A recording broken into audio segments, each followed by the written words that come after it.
We are changing lives. We are pioneers. We are unstoppable. We are successful. CSH is a unique organization in that, on one hand, we're a CDFI that is creative in its financing and in helping communities develop supportive housing, but that's linked very closely to our advocacy work. CSH is also a great partner for us in policy issues because they always really know when to push the city, and then they also know when to be a good partner and a good ally with the city. So we enjoy a really good working relationship with Corporation for Supportive Housing around policy issues. So I'd say we're a full partner with government because we're taking a lot of the risk.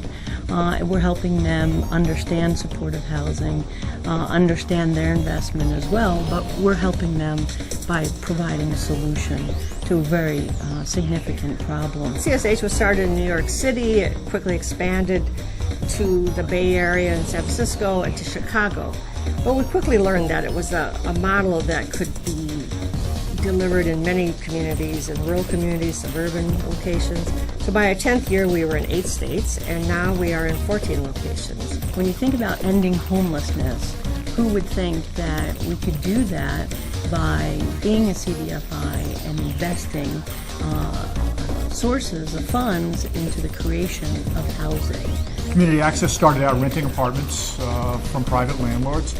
And in the late 80s and early 90s, when tax credits became available and CSH was created to help nonprofit groups put financing together, we were one of the first projects that got started with CSH. Nonprofits don't have the same access to capital that private developers do. So we provided early stage loans to help them pay their architects, do phase ones, order appraisals, and keep their projects moving. Because if you can't pay your architect, you can't get to construction loan closing. We're at 2092nd Street. It's in the Lower East Side of Manhattan. This site has been laying fallow for 30 years. So we did a joint venture with the local community group Cooper Square Committee and built a 53-unit project. And Cooper Square found people in the community that needed housing and for half of the units, and then we had people referred to us who were living in shelters. All my needs, my housing, my counseling, everything is all in one place, and they do it well. People might think that supportive housing is something that's going to detract from the community. Now what we've been able to demonstrate that it's improving the community, it's stabilizing the individuals, and it's really building the community as an asset. The neighborhood, it's like the old New York that I grew up in, but it has a feel of neighborhood. And we want to take the innovation of supportive housing to more people, more communities.